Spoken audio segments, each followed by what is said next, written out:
He had buried her name 6 years ago, like a man buries something he can't afford to mourn. Roman Vale, the man who controlled half of Chicago's underworld without raising his voice, stood frozen in the doorway of a rain-soaked coastal cafe in Maine, water dripping from his coat onto cracked tile. Behind the counter, Elena Mercer moved with her back to him, hands trembling around a coffee pot she clearly wanted to drop. At the corner table sat two 5-year-old boys with steel gray eyes. His eyes. Drop a like and tell me what city you're watching from. I want to see how far this story travels. Now, let's begin. The drive from Portland had taken 40 minutes through rain that couldn't decide if it wanted to be fog. Roman Vale sat in the back of the black Escalade with his phone face down on the seat beside him and his eyes on the window, watching the coastline flatten into small-town gray. Fishing boats anchored in murky water, a gas station with one working pump, a row of clapboard buildings the color of wet sand that looked like they'd been leaning against the wind for so long they'd forgotten how to stand straight. He hadn't wanted to come here. Marcus, his second, had found the lead through a property filing, a small business license issued 3 years ago to an Elena M. Mercer operating a cafe called The Anchor on Route 1 in Harwick, Maine. Marcus had put the folder on Roman's desk without saying anything, which was how Marcus communicated the things he didn't want to say out loud. Roman had let the folder sit for 9 days before he opened it. He'd told himself it was because he was busy. It wasn't. Elena Mercer had walked out of Roman Vale's life 6 years ago on a Tuesday night in October, and she had not walked. She had run, barefoot across the lobby of the Vantage Tower, her dress torn at one shoulder, with Roman's voice chasing her down the corridor like something flung. He didn't like remembering that part. He'd spent the first year after her disappearance telling himself she'd chosen to leave. The second year, he'd stopped thinking about it. By the third, he'd rebuilt the parts of his organization that her absence had softened, re-hardened what needed hardening, and closed the drawer on that particular piece of his life with the efficiency of a man who survived on efficiency. He had not looked for her. He had told himself he didn't need to. That the woman who'd vanished without a word in the middle of the night, without so much as a text, a note, a goodbye, had made her position clear. He had believed that. He had almost believed that. The Escalade rolled to a stop on the shoulder of a coastal road. Through the streaked window, Roman could see a squat building wedged between a bait shop and a laundromat, its sign hand-painted in chipped white letters. The Anchor. A bell above the door. Steamed windows. The orange glow of interior light bleeding out into the gray afternoon like something warm trying to survive in a cold place. "You want me to come in?" Marcus asked from the front seat. "No." He got out of the car. The rain hit the back of his neck immediately. He didn't pull his collar up. He crossed the road with his hands at his sides and his jaw set in the particular way it set when he was walking into something he already knew would cost him. The bell above the door rang when he pushed it open. The cafe was small. Maybe 12 tables, none of them matching. A chalkboard menu above a counter worn smooth by years of elbows. The smell of dark roast and something baked. Not sweet, not precious, just food. The kind of food people made in places where nobody had time to make it look like anything. 4 customers scattered across the room. An old man with a newspaper at the window, 2 women in rain jackets at a center table, a teenager slumped over a phone near the back wall, and at the corner table, the far corner, the one tucked against the wall where the lighting was dimmest and the booth was deepest, 2 small boys sat across from each other with a shared plate of toast between them. Roman's gaze landed on them before it landed on anything else. He didn't know why. Not immediately. They were small. 5 maybe, or close to it. Dark-haired. Quiet in the unnerving way that certain children were quiet, not because they were afraid, but because they were watching everything. The nearer one had his chin in his hand, studying the surface of the table with an expression of absolute concentration, as if the wood grain contained information. The second boy, identical, mirror image, same jaw, same posture, was watching the door, watching Roman. The boy didn't look away. Roman felt something shift in his chest that he couldn't name and didn't try to.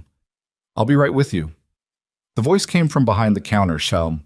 Her back was to him, both hands occupied with the coffee machine, shoulders slightly hunched in the posture of someone managing too many things at once.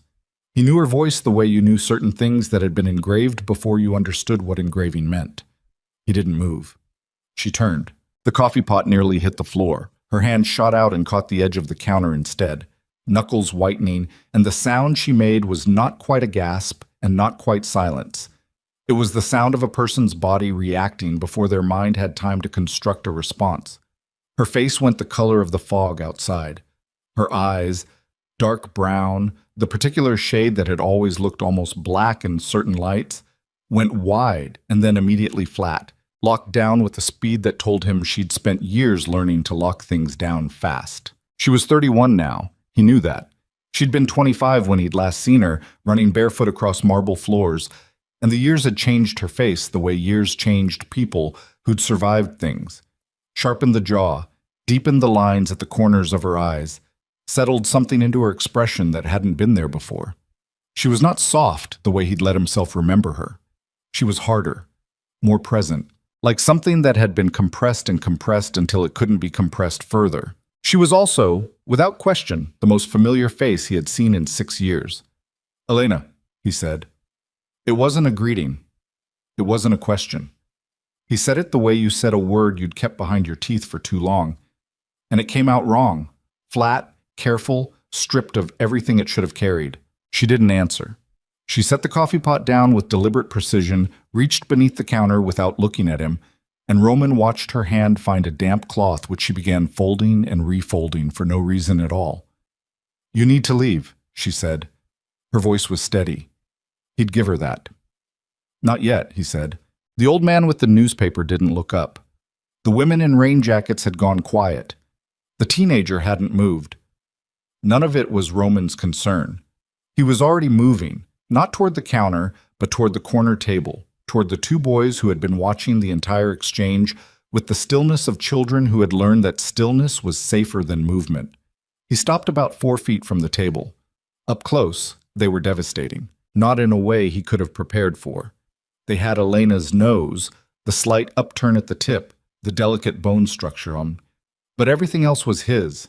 The jaw, the set of the brow, the gray eyes, not blue-gray the way some children's eyes were, but the specific steel gray that Roman had inherited from his father and that his father had worn like something dangerous. He had never seen his own face reflected back at him through someone else's body, and the effect was, he had no word for it. Vertigo was the closest thing. The sensation of a floor that had been solid for 6 years suddenly not being solid. The boy nearest the wall was still watching the grain of the table. The other one, the one who'd been watching the door, was still watching Roman. Direct, unapologetic. The kind of stare that most 5-year-olds didn't have the composure to hold. "What's your name?" Roman asked. "Miles," the boy said. His voice was small but not hesitant. "Miles," Roman repeated. "That's Noah," Miles said, gesturing at his brother. Noah still hadn't looked up, as if the table contained something of extraordinary importance and whatever was happening above it could wait. Roman crouched down so he was at their level. He didn't touch anything. He didn't reach out. He stayed very still, and he looked at Miles, who looked back at him with Roman's own eyes and a face that was 5 years old. And Roman felt something happen to him that he did not have a mechanism for. It wasn't sentimentality. It wasn't warmth in any simple sense. It was more like recognition, the specific horror and wonder of recognizing something that had existed without your knowledge, that had been happening in the world while you were elsewhere doing other things, that had been alive and breathing and learning to walk and talk and look at strangers with that steady gray gaze. "Roman," Elena's voice behind him. Low, controlled. The way you controlled a voice when you were containing something much larger underneath it. He stood, turned. She had come around to the counter.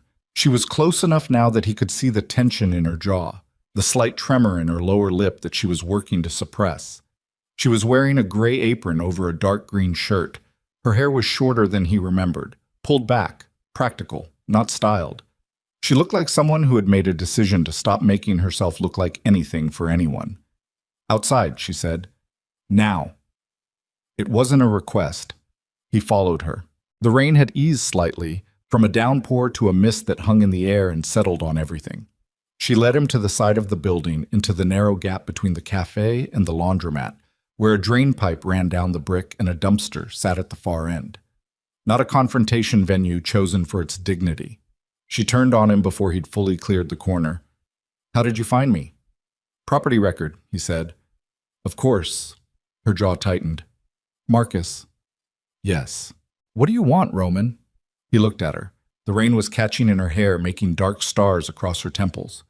She had her arms crossed in front of her, not in defensiveness, in constraint, like she was holding herself together at the seams and had no interest in letting him see the effort. "You know what I want," he said. "I don't have anything to tell you." "Those boys are mine," she said. Flat. Final. The way you said something you'd rehearsed in case you ever needed it. "They have my eyes, Elena." "Lots of people have gray eyes." He almost laughed. Almost. "Come on." She looked away from him, not evasively, but like she needed a moment to reorganize something internal.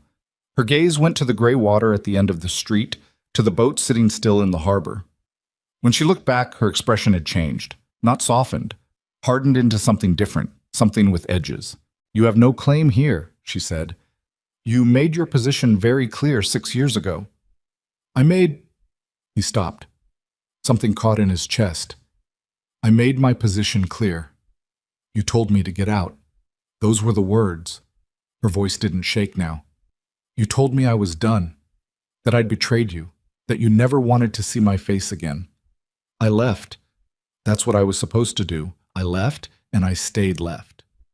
You disappeared. You didn't leave. You vanished. You didn't answer calls. You didn't—" "What calls?" Her voice spiked, just once, a single fracture in the surface before she pressed it back down. "You had me blocked by morning, Roman. Your security had me flagged as a threat. There was nowhere to call. There was no one to call. You threw me out and closed every door." He didn't answer that immediately because the specific sequence of events from that night was something he'd spent years refusing to examine too closely. And looking at it now, looking at it with her standing in front of him in the rain, with 2 5-year-old boys inside that cafe, it felt different than it had when he'd kept it sealed in the part of his mind marked closed. "What happened that night," he said carefully, "was not what you think it was." She made a sound, not a laugh, something drier than a laugh, emptied out. "Don't. Celeste. Don't say her name to me. Celeste set it up. Whatever you saw, whatever you think you saw, she arranged it. She had access to my penthouse because I trusted her with security codes for—" "Stop." Elena's voice was hard. "Do you understand what you're doing right now? You're standing in front of me after 6 years. 6 years, Roman. And your opening line is that nothing was your fault? That you were the victim? I'm not saying I was. You threw me out. You. It doesn't matter who arranged what. You made the choice. You looked at me and you chose to believe whatever you believed, and you told me I was done." Her voice was not shaking, but there was something happening underneath it, a vibration just below the surface, like a wire pulled too tight. "And then I found out I was pregnant, and there was no door to knock on, so I didn't knock." The word landed in the narrow space between them. Pregnant. He'd known it the moment he'd seen the boys. He'd known it in the way the stomach understood things before the mind caught up. But hearing her say it without flinching, without apology, was a different kind of knowing. He was quiet for a moment. Then, "You should have found a way." She stared at him. "You should have found a way." She said it back to him, 2 words dropped like stones. "Found a way through security that had my photograph flagged. Found a way past the number that had been changed. Found a way to the man who had put me out onto the street in the middle of the night because his stepsister,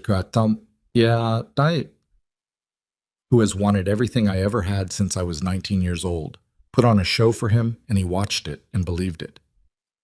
She took 1 step toward him. Her voice, when it came, was very quiet. "I found a way. I found a way to Maine. I found a way to build a life. I found a way to raise 2 boys alone and give them something stable and decent and safe, and I did not owe you anything after what you did. I did not owe you a phone call or a letter or a moment of my time." Roman held her gaze. There was nothing to say that would answer that. He knew it. He also knew, with the particular certainty of a man who dealt in information for a living, that she was telling the truth as she understood it. which meant that what he suspected about that night was right, which meant Celeste had done something much worse than he'd originally calculated. "I'm not here to take them," he said finally. "Good, because you can't. I'm not here to... I'm not asking for anything tonight. I just need you to know that I'm here, that I know." He paused. "And that I'm not going anywhere." Something moved across Elena's face. Fear, maybe, or something adjacent to it. Not the fear of physical danger, the fear of something being disturbed that had been still for a long time. "This is my town," she said. "My cafe. My life. I know. You don't have a place in it." "Not yet," he said. She looked at him for a long moment. The mist was heavier now, settling into the creases of her jacket. A boat horn sounded somewhere off the water, low and distant, the kind of sound that belonged to mornings, and not to this. "The boys don't know anything," she said. "They think their father is gone. I didn't give them a story. I just said gone. So whatever you think you're doing here, you need to be careful. They are 5 years old, and they have never had to be afraid of anything in their lives, and I will not allow that to change. Do you understand me?" "I understand you." "Then you need to understand that me not calling the police right now has a limit." He almost said something about what calling the police would accomplish with his legal team, and didn't. This wasn't the moment. "I'll be staying at the Whitmore Inn," he said. "North end of town." Her expression didn't change, but something behind it did. A small, specific adjustment, like someone shifting their weight. "Of course you will," she said. She walked back inside without another word. The bell above the door rang, and then the door closed, and the sound died. Roman stood in the alley between the cafe and the laundromat for a long moment. He tilted his head back slightly and looked at the gray sky, at the mist that couldn't decide what it was. He thought about Miles, the direct stare, the small voice that said his own name without hesitation. He thought about Noah, who still hadn't looked up from the table. He turned and walked back toward the Escalade. Marcus was standing beside it, collar up against the rain, his face doing the neutral thing it did when he already knew the answer to the question he was about to ask. "Well?" Marcus said. "They're mine," Roman said. Marcus was quiet for a moment. "Both of them?" "Both." Another pause. "How do you want to handle it?" Roman opened the car door. "Get me everything on Celeste Wren. Current location, current associations, everything she's been involved in since Elena disappeared. All of it." "Roman, all of it, Marcus." He got in the car.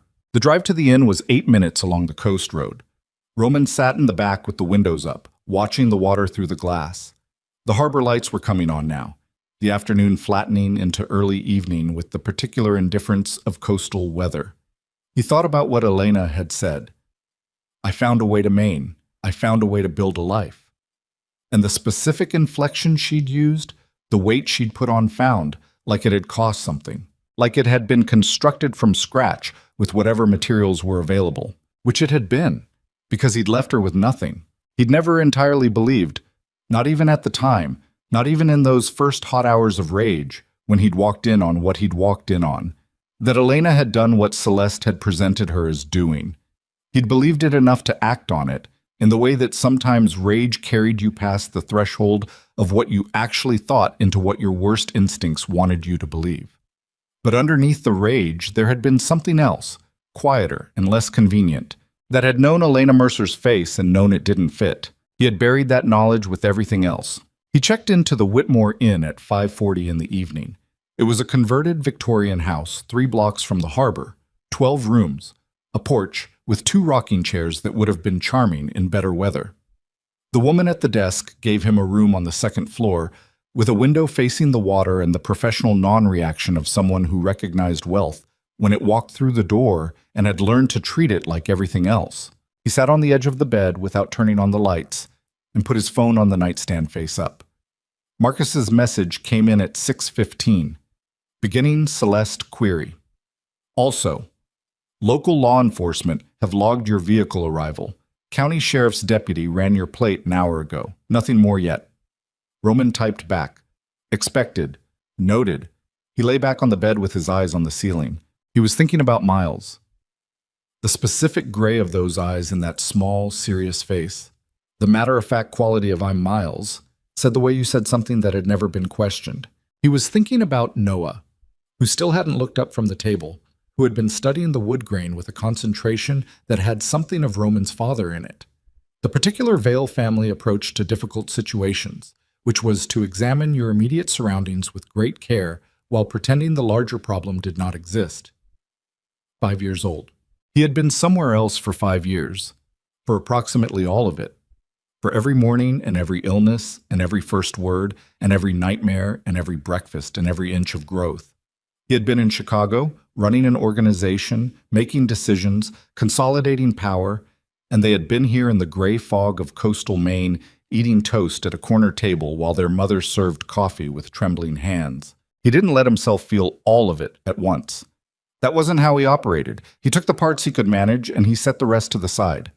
What he could manage tonight, he was here. They existed. Elena knew he knew. What he couldn't manage tonight, everything else. His phone rang at 8:17. Unknown number. Local area code. He answered. Silence on the other end. Then a breath. You can't stay here. Elena's voice.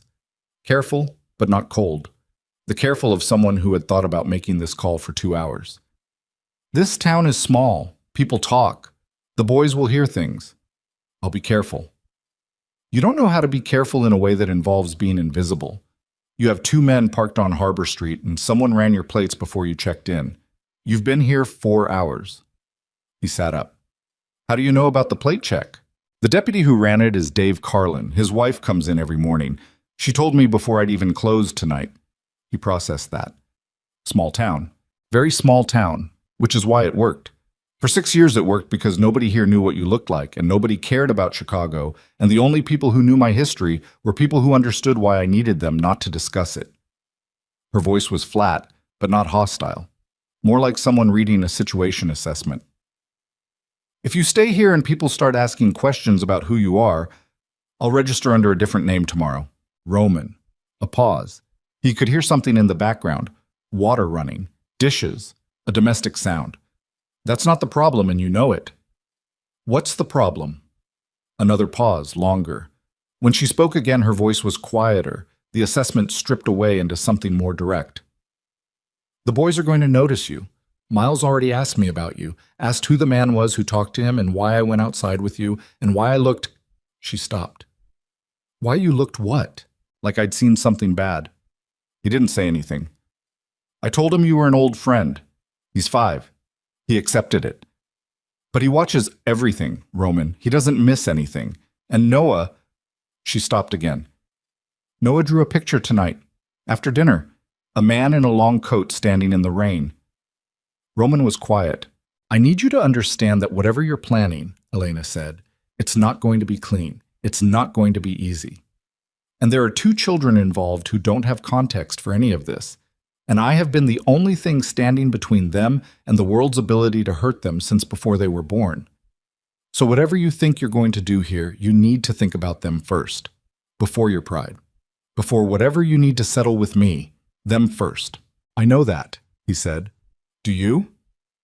Yes. The water sound in the background stopped. The silence was the particular kind of silence that existed between people who had too much history to fill a silence comfortably. My friend Sarah knows who you are, Elena said. She runs the bait shop next door. She has my emergency contacts and she knows what to do if anything happens. I'm telling you that so you understand the town is not as exposed as you might think. He recognized what she was doing, establishing that she had a network, that she wasn't isolated, that she'd built her own version of security. He respected it. He also recognized it as what it was, a woman who had spent 6 years preparing for the possibility that the world would come looking. Good, he said. Another pause. Don't talk to the boys again without me present. Understood. And don't make promises you can't keep. They've had enough of those. She said it without particular heat, but the weight of it landed anyway. I won't, he said. She hung up. Roman set the phone on the nightstand and sat in the dark room with the sound of the harbor coming through the window.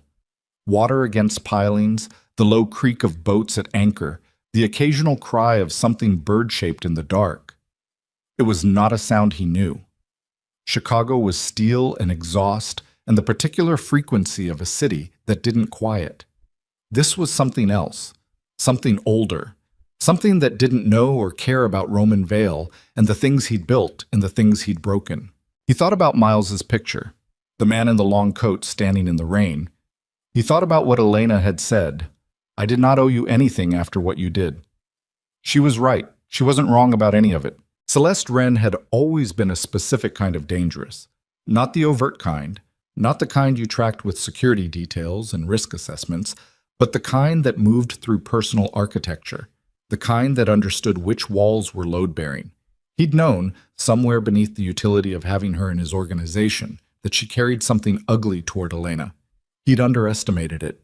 He'd underestimated it by approximately 6 years, 2 children, and whatever it had cost Elena Mercer to build a life in a coastal town with nothing and no one, and 2 infants who had his eyes. That was on him. He was good at reckoning. It was possibly the only virtue his father had passed on intact. The ability to look at a ledger and see exactly what was owed, not to minimize it, not to rationalize it, but to see it clearly and decide what to do. The ledger here was significant. He didn't sleep well. That wasn't unusual.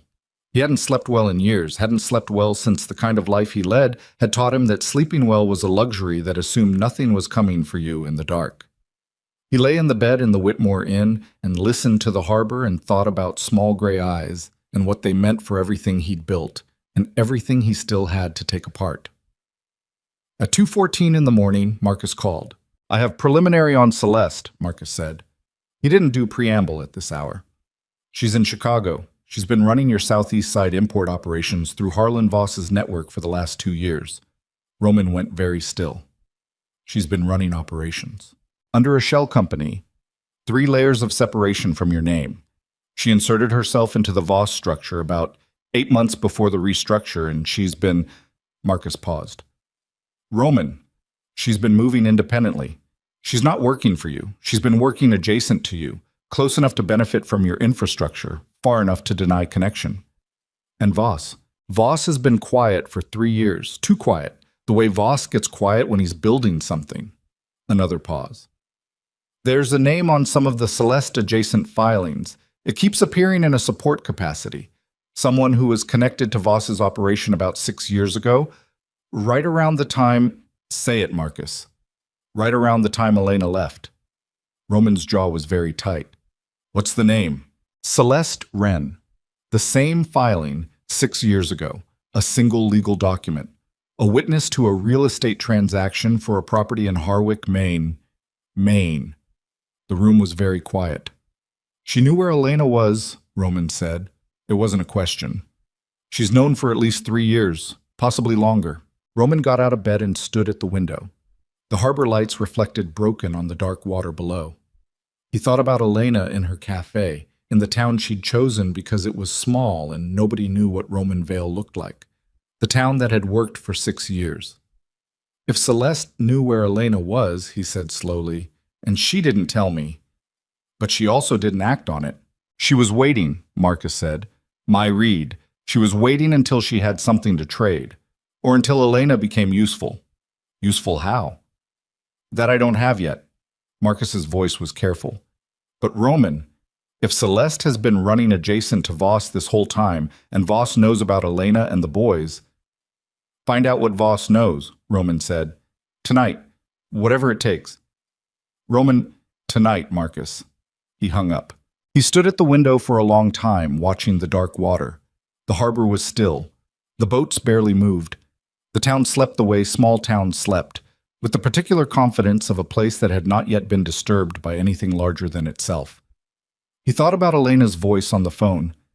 I need you to understand that whatever you're planning, it's not going to be clean. She'd been warning him about himself, about the way he operated, about the blast radius of Roman Vale in a small town. She hadn't known she was also describing what was already moving toward them from the outside, the thing that had been set in motion 6 years ago and had been patient enough to wait, and was now, with his arrival here in this small harbor town, no longer waiting. He pressed one hand flat against the cold glass of the window. Somewhere across town, in a house he hadn't seen, 2 5-year-old boys were asleep in beds he'd never stood beside. One of them had looked at him with his own eyes and said his own name without flinching. The other had gone home and drawn a man in a long coat in the rain. Roman Vale had spent 6 years building walls. In the next room, his phone buzzed on the nightstand, Marcus's number. And in that instant, before he'd crossed the room to answer it, before he'd heard whatever Marcus had found in the Voss network that warranted a callback at 2 in the morning, Roman understood with the cold certainty of a man who knew how these things worked that the walls he'd built were no longer the relevant structure. The relevant structure was 400 miles away in Chicago, and it had already started moving. He picked up the phone. "Talk," he said. Marcus's voice was flat and tight, the voice he used when the information was serious enough that he'd edited out everything but the facts. "Voss put a location query on Harwick, Maine," Marcus said. "The query ran 6 days ago, before you came here." Roman said nothing. "Someone told him to look," Marcus said. "Someone told him where to look before you ever opened that folder." The harbor was dark and still outside the glass. The boats didn't move. The town went on sleeping. "Marcus," Roman said, "get the car ready." Roman was already dressed when Marcus pulled the Escalade to the front of the Whitmore Inn at 2:40 in the morning. He got in without a word, and Marcus pulled onto the coast road heading south, and neither of them spoke for the first mile because there was nothing useful to say until there was information. "Tell me exactly what the query looked like," Roman said. Roman Shaktityans. Location search on Harwick, Maine. Cross-referenced with a female name, Mercer, Elena. The query ran through a third-party data broker Voss has used before for skip tracing. 6 days ago, Tuesday. Marcus kept his eyes on the road. The broker flagged it in a routine security sweep my team runs on Voss-adjacent vendors. Standard protocol. I didn't connect it to anything until tonight.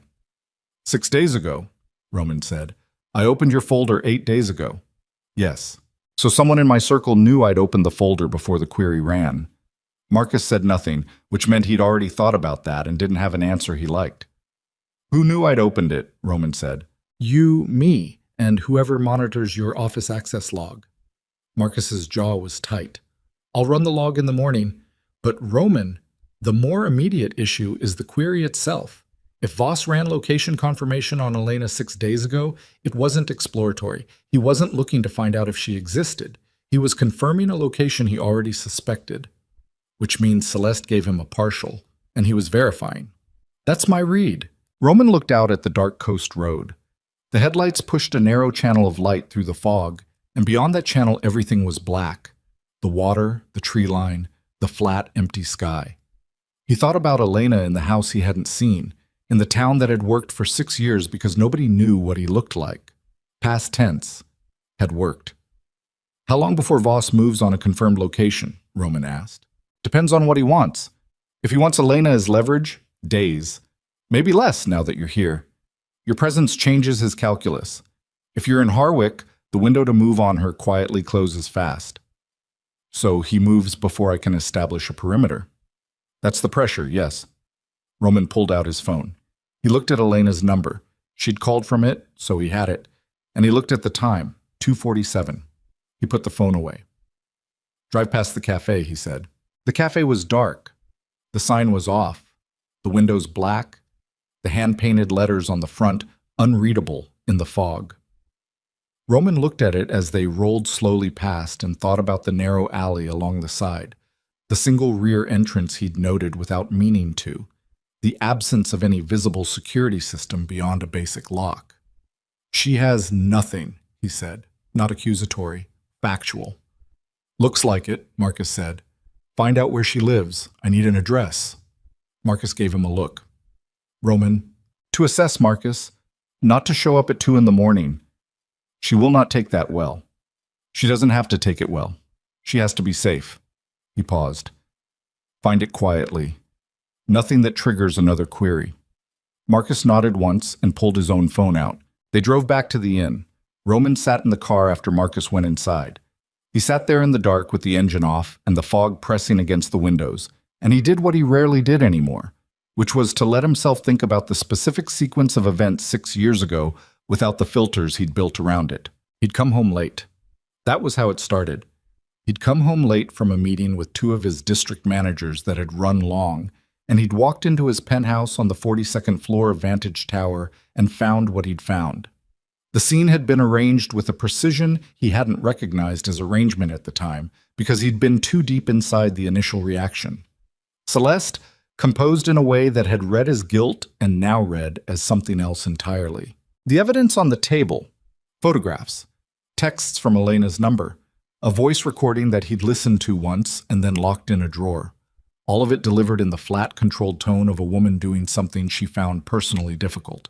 He'd believed it because believing it fit the fear he'd been carrying for months. The specific fear that comes with loving someone in his world. The paranoia that calcifies when you've seen enough betrayal to expect it everywhere. He'd believed it because Celeste had known exactly which fear to aim at. He'd been operated. He understood that now with a completeness he hadn't let himself reach before. He'd been operated by someone who knew his architecture, who'd been in his orbit long enough to understand exactly where the load-bearing walls were and how to take them out quietly.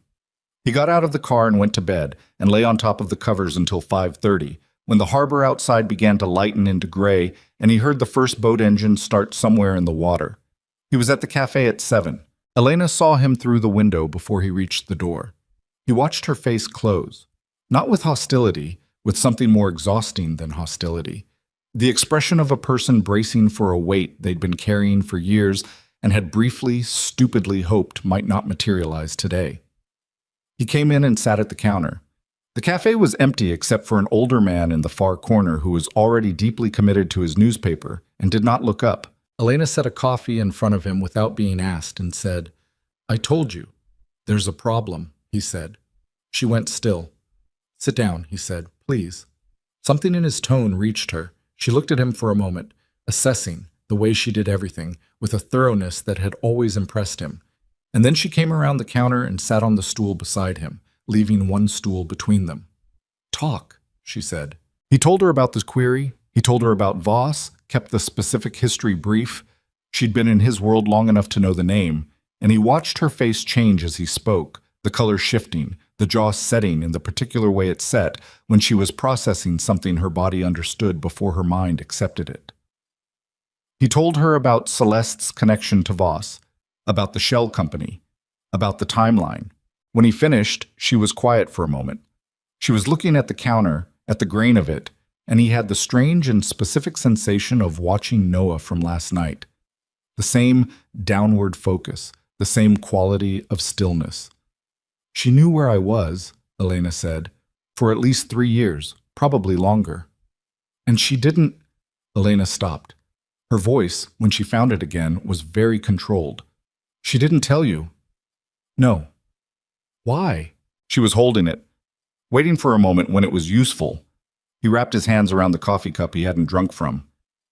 Voss was the answer to that. She gave him a partial, enough to confirm you existed, enough to give him leverage. You become leverage against me. Against you. She said it quietly, not with anger, with the specific flatness of someone understanding how they've been categorized.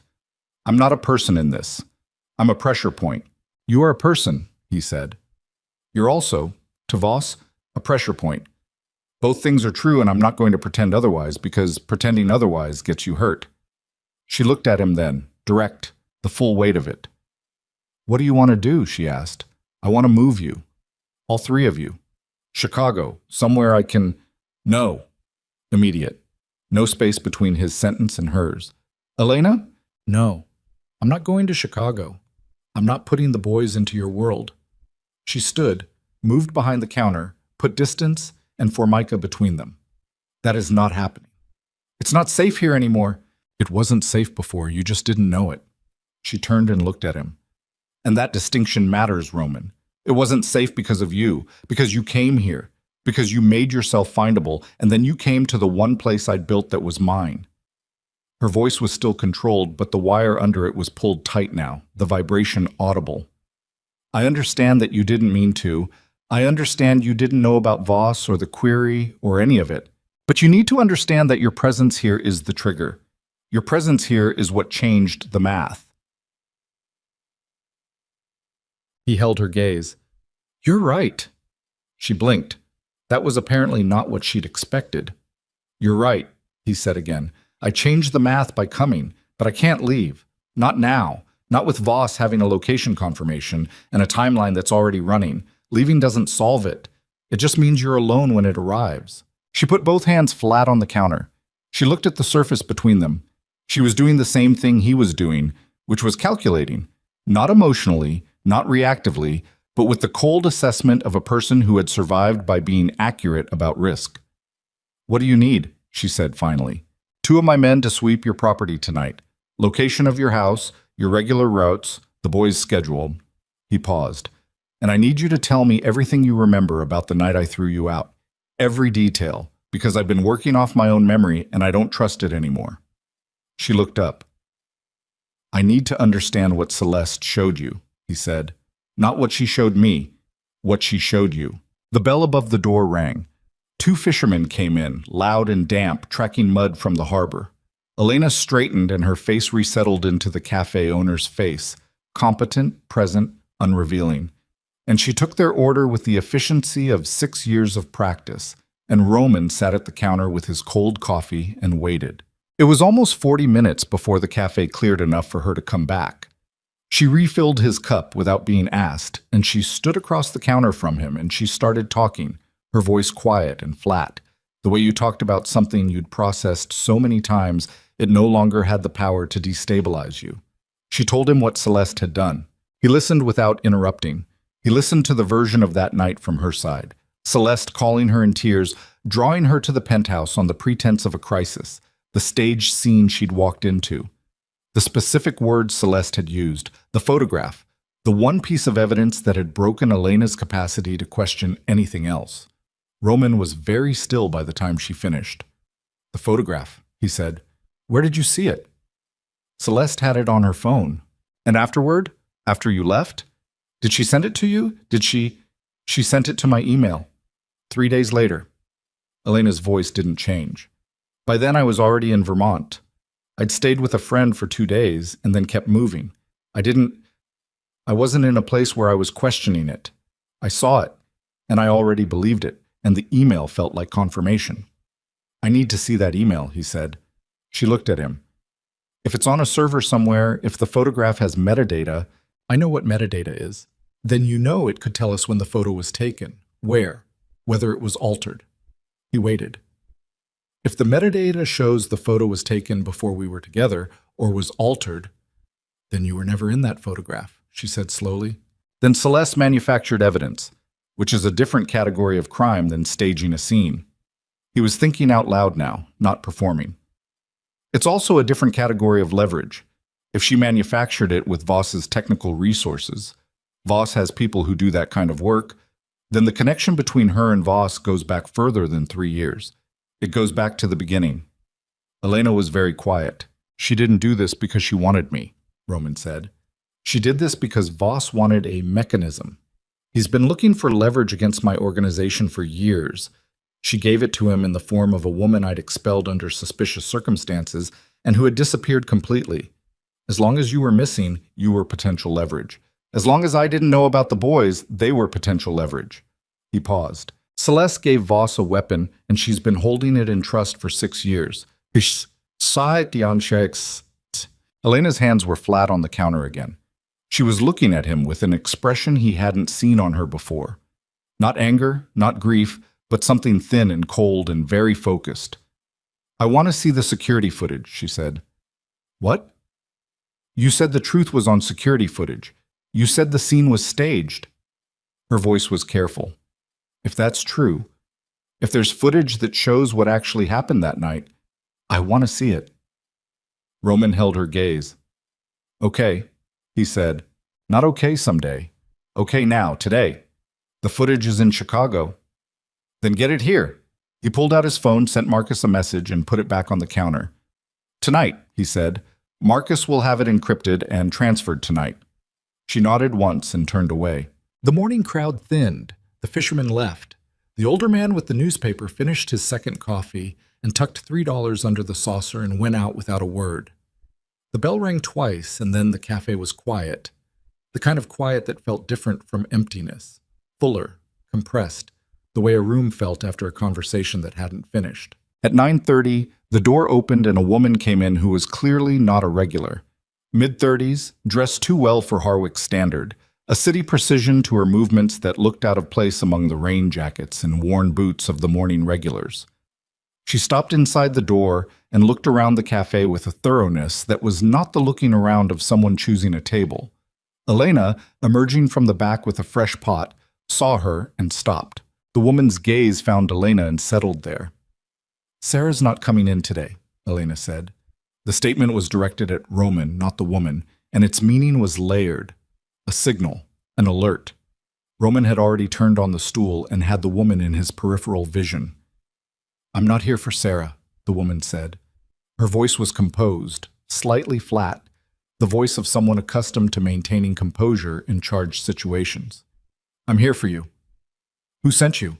Roman said. The woman looked at him directly for the first time. Her expression didn't change. "My employer." Name. A pause. A small pause, the kind that meant the name mattered. Harlan Voss. The cafe was very quiet. Elena set the coffee pot down on the nearest table with a precision that was the opposite of dropping it. Deliberate, controlled, the action of a person making sure their hands were free. "You have about 30 seconds, Roman said, "to explain why walking in here was a choice that ends well for you." The woman reached into her jacket, and Roman was half off the stool before she produced what she was reaching for, which was an envelope. Plain, white. She set it on the nearest table. "My employer wants a meeting," she said. "With you. Not the woman. You." She looked at Roman. "He says to tell you that he's been patient, and that his patience has a specific expiration, and that the expiration is 48 hours from this morning." Roman looked at the envelope. "What's in it?" Elena asked. "An address and a time." The woman was already moving toward the door. "He says you'll recognize the address. He says it'll remind you of a conversation you had about 4 years ago that you thought was finished."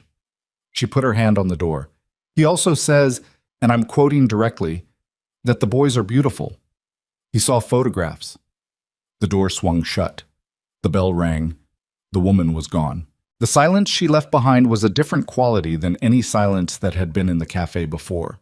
Not empty, not compressed, but charged, the way air felt before something broke. Elena turned to Roman. Her face was white, not the white of shock, the white of rage so controlled it had bypassed the standard physiological responses and gone straight to something colder. "He has photographs of my sons," she said. "Yes." "He's been watching them." "Yes." Her voice, when it came, was very quiet and very clear. "You told me this morning that the math changed when you came. But the math was already wrong, wasn't it? Celeste had already given him what he needed. You showing up didn't create the danger. You showing up just made the timeline visible," Roman said. "Yes." She looked at him. The full weight of 6 years was in that look. The cost of the escape, the cafe, the fog, the small-town quiet she'd built like a wall against everything she'd come from. All of it held in her expression for one visible moment before she put it away. "Open the envelope," she said. He did. The address was in Chicago, a warehouse district on the south side that Roman knew the way you knew places where bad decisions had been made. The time was tomorrow evening, 7 o'clock. There was one more line, handwritten below the printed text, in ink that was deliberate and unhurried. "Bring her if you want. It won't change anything." Roman folded the letter and put it in his jacket pocket. "He wants you back in Chicago," Elena said. It wasn't a question. "He wants me on his ground, on his timeline, away from here." Roman's voice was flat. "It's a pull. He's trying to pull me off your perimeter. And if you don't go, then his next move is here, in this town." He looked at her. "Which is worse." Elena was quiet for a moment. She was looking at the table where the woman had set the envelope, looking at the surface of it, the way Noah had looked at the table last night, with that particular Vale family approach to difficult situations. Roman saw it and felt something shift uncomfortably. "Noah does that," he said. She looked up. "Looks at the table when he's thinking. That's a family." He stopped. She stared at him. For a single, unguarded moment, her expression opened, not into softness, but into something that was both more and less than what she usually permitted herself. The specific expression of a woman who had been alone with something for 5 years and had just, for the first time, heard someone else name it. Then it closed again. "Don't," she said. "Elena, don't do that right now. I can't." She turned away, picked up the coffee pot from the table, moved behind the counter with it. Her back was to him. Her shoulders were rigid with the effort of containing whatever she was containing. "We have a problem in front of us. Let's deal with the problem." "Okay," he said. "Are you going to Chicago?" "No." She turned. "Roman, I'm not leaving you here with a 48-hour window and no security. I'm not doing that." His voice was final in the way his voice got final. Not loud, not theatrical, just closed. "Marcus is already setting up a perimeter. I'm calling in 2 more from Chicago tonight. We're going to cover your house, the cafe, and the boys' school route. And we're going to do it in a way that doesn't look like what it is." She looked at him for a long moment. "And the boys?" she asked. "I need to talk to them," he said. "Not about who I am. Not yet. But I need them to know my face. I need them to know that if something happens and I'm the one who comes, I'm safe." He paused. "I need Noah and Miles to know my face, Elena." She pressed her lips together. The calculation was visible on her face. Not a performance of conflict, but the real thing, the actual weighing of what mattered against what mattered.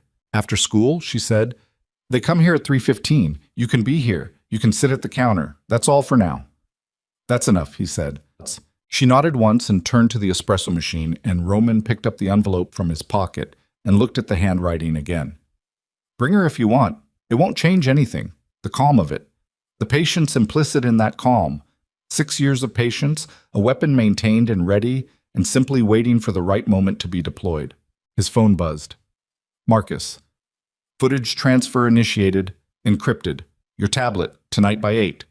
Also, Celeste Wren boarded a flight from O'Hare this morning at 6:45. Destination, Portland, Maine." Roman read it twice. He looked at the door through which the woman had walked out. He looked at the bell above it, still now, motionless in the quiet morning air. He thought about Celeste on a plane. Celeste, who knew this town, who had known this town for 3 years, who had the kind of particular intelligence about Elena and the boys that only came from someone who had been paying attention for a very long time, and who was now, apparently, moving. He typed back, "ETA Portland? Marcus. Landed 40 minutes ago." Roman put the phone in his pocket. Celeste Wren was already in Maine. Roman was out the door before Elena could ask where he was going. He crossed the street to the Escalade, got in the passenger seat, and held the phone out to Marcus, who was already behind the wheel with the engine running because Marcus had seen Roman's face through the windshield and understood that sitting still was no longer an option. "Celeste landed 40 minutes ago," Roman said. "She's in a rental. Find it.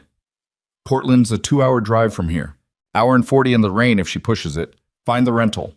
Roman was already pulling up contacts on his phone. "And get me Dolan." Dolan was his logistics man, the one he used when he needed bodies moved into position without the movement being visible. Marcus made one call while Roman made another, and the Escalade sat idling on the shoulder of Route 1, while the fog sat on the harbor, and the cafe behind them glowed orange in the gray morning, and Elena Mercer was somewhere inside it, doing what she did when she was frightened, which was to move. To clean something, restock something, keep her hands in motion so her mind had no space to run. Dolan picked up on the second ring. "I need 4 men in Harwick, Maine by noon," Roman said. "Quiet, civilian vehicles, no hardware visible." He paused. "Actually, bring hardware. Just keep it out of sight." He hung up and looked at Marcus. "The rental." "Working on it," Marcus said. "But Roman, if Celeste is already moving, that means Voss moved the timeline. The 48 hours in the letter, was theater," Roman said.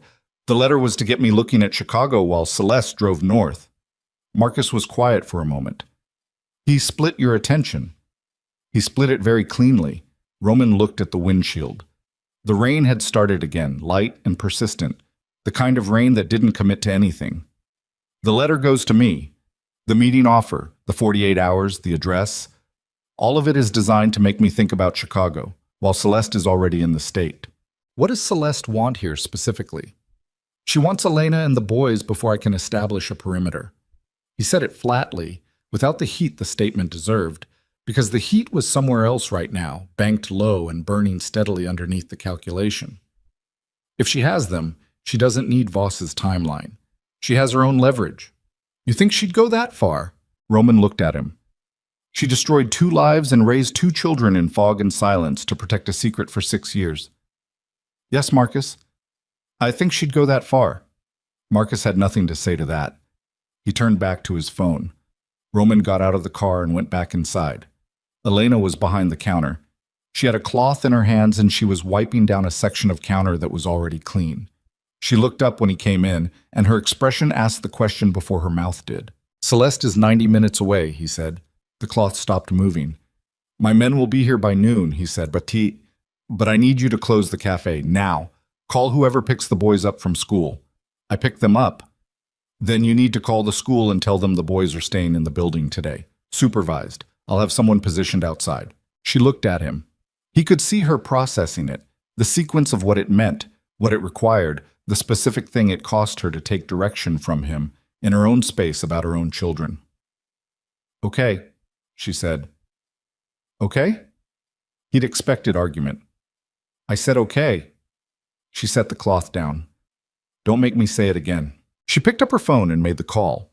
She did it efficiently, with the specific composure of a woman who had learned to sound normal when she was not normal, who had built that skill through necessity and used it now with a fluency that made something in Roman's chest do a thing he ignored. By 10:30, the cafe was closed. The sign flipped, the door locked. Elena sat across from Roman at the corner table with a cup of coffee she wasn't drinking and her hands around it because she needed something to hold. Tell me about the footage, she said. You'll see it tonight. Tell me what's on it. He looked at her. She was steady, her eyes on his face, and he understood that she needed to hear it spoken before she saw it, that she needed to metabolize the information in stages rather than have it delivered all at once through a screen. What's on the footage, he said, is Celeste letting herself into the penthouse at 9:40 that night, using a security code I'd given her 6 months earlier for emergencies. She came in through the service entrance. He kept his voice level. She had a man with her. I didn't recognize him at the time. Now I think he was Voss's. He spent 11 minutes in my study. Roman paused. She staged the scene in the living room after he left. She was there for 34 minutes total. I came home at 10:58. Elena's hands tightened around the cup. She was already positioned when I walked in, he said. The entire thing, the state of the room, what she was wearing, what she said, all of it was already in place. All she had to do was read the scene she'd built. And you believed it. I believed it. She looked down at the table, not the avoidance of looking down, the thinking kind. Why did she call me that night? She said slowly. She called me crying, she told me you'd been seeing her for months, that she felt guilty, that she wanted to come clean before it went further. Her voice was entirely flat, reconstructive, like a pathologist describing a wound. I thought she was confessing. I thought she was ashamed. She stopped. She was directing me. She needed me to walk into that room. Yes. Because if I walked in, then I was the witness. Then there was no version of events where I questioned what I'd seen because I'd seen it with my own eyes. She looked up. She needed my eyes. Not the photograph, not the evidence. My eyes, because I trusted them. Because you would have trusted that I trusted them. Roman said nothing. How long has she wanted you? Elena said. It wasn't quite a question. Since before you and I, it was never about wanting me. Not exactly. He turned the coffee cup in his hands. It was about position, access, what I represented.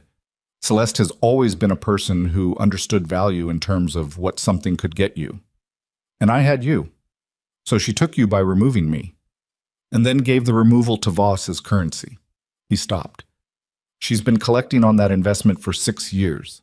Elena was quiet for a long moment. Outside, the rain had gotten heavier again, and the closed cafe felt very small and very specific, the kind of small that was either shelter or trap, depending on what was coming. I want to see her, Elena said. No. When she gets here, I want to be present. I want to look at her face. Elena, she took 6 years from my children. Her voice was very quiet, not raised, the quiet that was more serious than raised. She made them grow up without a father. She made me raise them in a town where I was always looking over my shoulder, always ready to run, always keeping one bag packed in the back of the closet. She looked at Roman directly.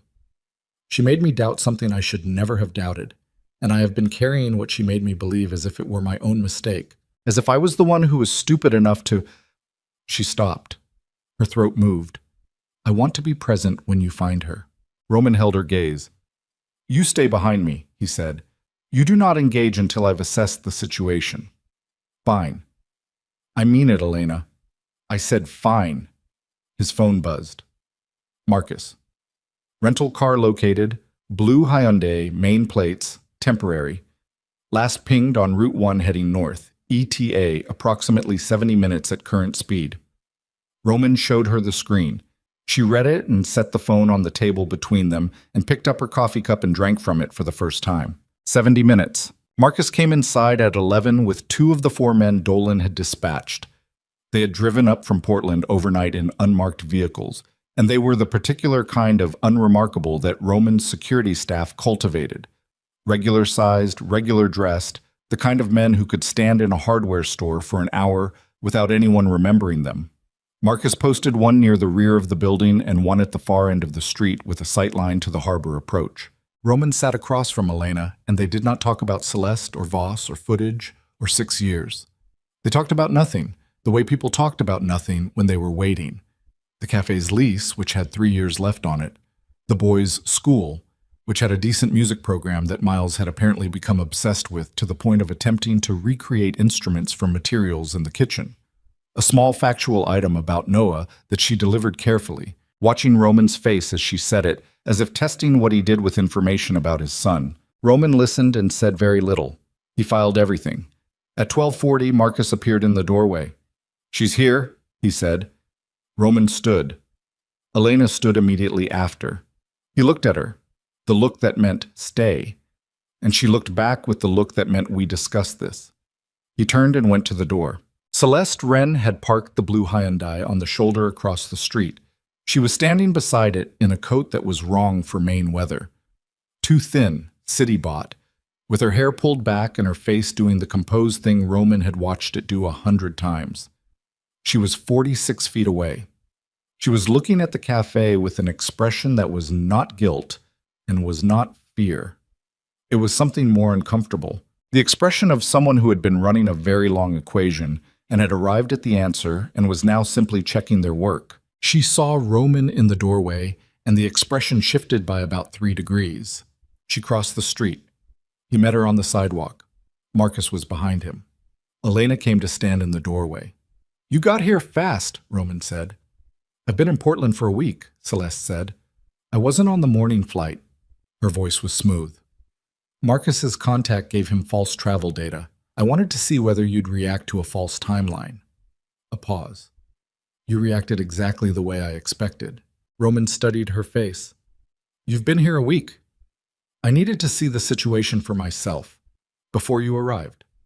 Her gaze moved past him to Elena in the doorway. Something crossed her face. Not guilt, not satisfaction.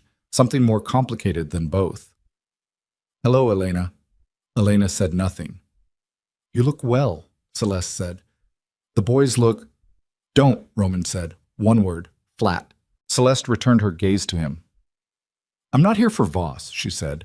I'm here because Voss is moving faster than I told him to, and when Voss moves faster than agreed, the people in his way tend to become unavailable. She paused. I came to tell you. The rain was quiet on the sidewalk between them. You came to warn me, Roman said. Yes. After 6 years. After 6 years, why? She said it without flinching. Why? Her jaw moved slightly. Because the boys didn't factor in when I made my initial arrangement. They weren't... I didn't know about the pregnancy. She stopped. Something happened in her expression that may have been the closest thing to shame she was capable of producing. When I found out, I found out through Voss. He'd been monitoring Elena independently from the information I'd given him. He knew about Noah and Miles before I did, and by the time I knew, she paused. The arrangement was already in place. The leverage was already constructed. I didn't have a mechanism to undo it without dismantling everything I'd built on top of it. So you left them in it, Roman said. I maintained the status quo. Her voice was defensive, the thin defensiveness of someone who knew the defense was inadequate. They were safe. Elena had built something functional. As long as Voss had no reason to activate the leverage, he has reason now, Roman said. Because I'm here. Because you're here, and because Voss has a buyer for leverage against the Veil organization. A consortium of 3 operators who want your East Side territory and need a mechanism to destabilize you before they move. She delivered it in the flat tone of a briefing. The boys are the mechanism. If Voss has Noah and Miles, he has you. You don't operate while he has them. You negotiate. And while you negotiate, the consortium moves. Elena made a sound from the doorway. Not a word. Something beyond words. A small, involuntary sound of a mother hearing the specific thing she'd spent 6 years trying to prevent being said out loud. Roman turned to look at her once. Her face had gone very white. She was gripping the door frame with her left hand, and her right hand was flat against her sternum, pressing, the way you pressed when something physical had happened to your chest. He turned back to Celeste. When does Voss move? Tonight. Celeste's voice had lost its smoothness. He moved the timeline up this morning. He had eyes on this location. Someone local, I don't know who. When you showed up at the cafe this morning, he activated his timeline. She looked at Roman directly. He's sending people tonight, Roman, after dark. He knows the school route. He knows the afternoon pickup time. The boys are at the school. He knows that too. Roman's voice was very controlled. How many? 4 men, possibly 5. Armed. She paused. He's not sending a message. He's executing. Roman turned to Marcus. Get Dolan. All 4 men to the school now, and call the principal. There needs to be a lockdown protocol in place within the next 20 minutes.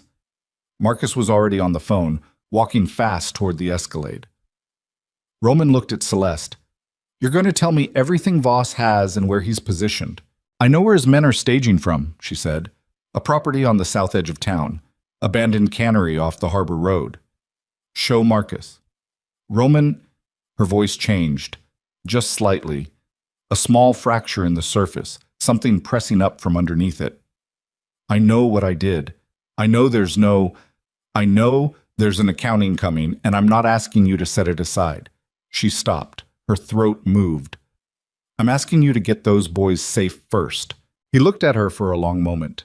He looked at her face, the face he'd known for years, the face that had arranged a scene in a penthouse on a Tuesday night and destroyed 4 lives with approximately the same focused precision she'd used on everything else in her existence.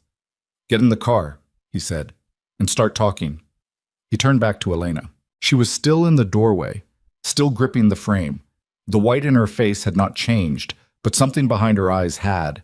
The shock had processed, and beneath it was something harder, something Roman recognized because he'd seen it in his own mirror.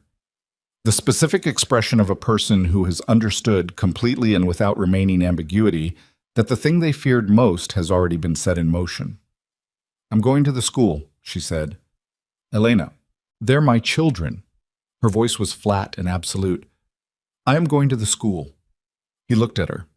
He thought about the 4 men he'd just dispatched and the cannery off the harbor road and Voss's timeline and the 45 minutes of daylight left before the coastal fog came down for real and made visibility in this town a matter of who knew the roads and who didn't.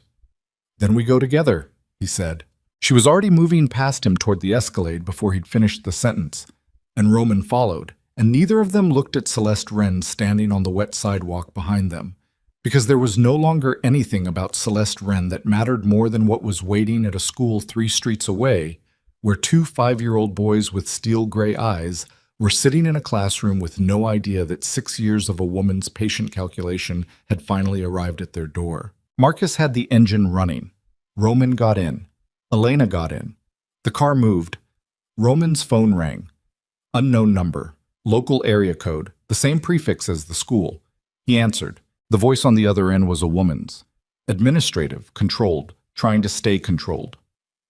Mr. Vale? This is Karen Howell, assistant principal at Harwick Elementary. We've initiated a lockdown per your associate's instruction. I need to inform you. A pause. A very short pause that lasted too long. One of our staff members reported a vehicle in the parking lot approximately 10 minutes ago. A van, dark blue. It was gone when we looked. But one of the boys, Noah, he went to use the restroom during the lockdown announcement, and he hasn't come back to his classroom. Roman said, "How long ago?" 8 minutes. He lowered the phone. He looked at Elena. Her face told him she'd heard every word. The Escalade was already moving fast through the wet streets, and Roman's hand was on the door handle before Marcus had finished accelerating. And the harbor slid past on the left in a gray blur, and the town, the small town that had worked for 6 years, the town Elena had built like a wall, came apart around them at speed. And in the space where Roman Vale's carefully constructed response to this situation should have been, there was only the raw and unqualified fact of a 5-year-old boy with his eyes missing. 8 minutes gone. 8 minutes. Roman had run operations where 8 minutes was a lifetime, where 8 minutes was enough time to move 3 blocks, neutralize a threat, extract a target, and be in a different vehicle heading a different direction before anyone understood what had happened. 8 minutes was also enough time to lose someone permanently. He did not let himself think about that second version. The Escalade hit the school parking lot at 60, and Marcus had it stopped before Roman's door was fully open. Elena was out before the vehicle stopped moving. She was already running, and Roman was 2 steps behind her, and Marcus was on the phone calling Dolan's team with directions to the school that he was delivering in the flat. Rapid-fire cadence of a man who had done this kind of coordination before, and was doing it now with the particular intensity of someone who understood the cost of being 30 seconds slow. The assistant principal, Karen Howell, met them at the main entrance. She was 50s, gray-haired, the kind of woman whose composure was professional rather than natural, and was currently showing its seams. She had Noah's classroom teacher beside her, young, female, a face full of the specific horror of someone who has been responsible for a child who is no longer where they left them. "The restroom is at the end of the B corridor," Howell said. "The exterior door at the end of that corridor has a push bar. It doesn't lock from inside. The van was spotted in the north lot. The north lot backs directly onto Harbor Road," Roman said. "How long to the cannery from here?" "The old Pemberton cannery. 4 minutes. Maybe 3 if they didn't stop. 11 minutes. Minimum." He turned to Elena. She was already looking at him, not with the panic that would have been understandable and would have cost them time, but with the stripped-down, bone-level focus of a woman who had reduced the entire situation to a single operational fact. Her son was somewhere and she needed to go there. "Miles," she said. "Where's Miles?" "Classroom 4B, the teacher said. "He's there. He's in lockdown with his class. He's—" Elena was already moving down the corridor. Roman caught her arm. "Elena." His voice was low. "You go to Miles and you stay with Miles. You don't come to the cannery." She turned on him. The look was extraordinary. Compressed fury and terror, and something that was neither. Something that was just raw maternal calculus. He's my son too." Roman said it quietly. The first time he'd said it that directly, and the weight of it landed on both of them simultaneously. And for 1 second, 1 single second in the fluorescent corridor of an elementary school with the clock running, they were both simply people who had made something together that now needed to be protected. "Let me go get him. Stay with Miles, please." Her jaw worked. Her eyes stayed on his. "Please," he said again. She pulled her arm free. She looked at him for 1 more second. Then she turned and went to find Miles. Roman turned to Marcus. "Let's go." The Escalade covered the distance to the Harbor Road in 2 minutes. Dolan's 4 men were already on the south approach to the Pemberton cannery when Roman and Marcus arrived. 2 vehicles pulled onto a dirt track behind a stand of coastal spruce, the men out of the cars and positioned, civilian clothes, hardware now visible and in hand, waiting. Dolan himself was a compact man from Southside Chicago who communicated primarily in logistics and had never, in Roman's experience, wasted a syllable. He met Roman at the tree line and handed him a pair of binoculars without preamble. "Blue van, north side of the main building," Dolan said. "Engines off. 1 man outside, smoker, near the loading dock. 2 heat signatures through the east wall window. My guy used a thermal camera from the access road. 1 large, 1 very small. Roman put the binoculars to his eyes. The Pemberton Cannery was a long, low building of corrugated metal and rotting timber that had processed fish sometime in the last century and had processed nothing since. The blue van was parked exactly where Dolan said. The man near the loading dock had his back partially turned. The small signature, Roman said. Moving or stationary? Stationary. Sitting, I think. Could be restrained, could just be sitting. Dolan paused. No distress sound from this distance. Kid might be quiet. He would be quiet. Roman knew it without knowing how he knew it. The same quality of stillness that Noah had shown at the corner table, the table-studying composure that Elena had identified without naming and Roman had named without meaning to. Noah wouldn't scream. He would sit, and he would watch, and he would wait with that specific, unnerving Vale family patience that Roman had worn as a child in rooms where screaming would have made things worse. 5 years old and already trained by circumstance for exactly this. That thought did something to Roman's chest that he pressed down immediately and hard. 5 men total, he said. Celeste gave us 4 or 5. Thermal shows 3 in the building, 1 outside. My gut says there's a driver position man in the van. 5. Roman lowered the binoculars. He looked at Dolan's 4 men. Good men, reliable men, but they were in a coastal Maine town at midday, and a firefight here would bring county law enforcement in 7 minutes, and federal attention within the hour, and every version of that outcome was bad. We go quiet. No discharge inside the building if it can be helped. I want the man outside taken first, clean, before he can signal. My man Reese can do that, Dolan said. Then Reese goes now. Reese was the unremarkable-looking one who had been posted on Harbor Street that morning. He moved along the tree line with the particular economy of motion that came from years of doing things that required economy of motion and disappeared around the north side of the structure, while Roman and the remaining 3 men moved to the loading dock approach from the east. 30 seconds. Roman counted them. No sound. Then Dolan's radio clicked twice. Reese. They moved. The loading dock door was unlocked. The hasp hung open, the padlock sitting on the ground beside it, as if someone had set it down and forgotten to replace it, which meant they'd been expecting possible company and had chosen access over security. Roman registered that and what it meant and kept moving. Inside the cannery, the light was gray and industrial, coming through filthy skylights and gaps in the corrugated wall where the metal had buckled away from the frame. The smell was salt and rust and old fish, and the particular cold of a building that had never been heated effectively and had spent decades absorbing Maine winters into its bones. Old equipment sat in rows, hulking, dismantled, the ghost of industrial purpose. The concrete floor was wet in places from roof leaks. Roman heard Noah before he saw him. Not crying, not calling out, counting. A small voice barely above a murmur, counting slowly upward from somewhere near the center of the building. 63, 64. 65. The particular coping mechanism of a child who had been told that counting helped when things were frightening, or who had invented the technique independently from the same place the table watching and the stillness came from. Roman moved around a row of gutted processing equipment and found the corner. Noah was sitting on an overturned crate with his hands in his lap and his ankles loosely zip-tied.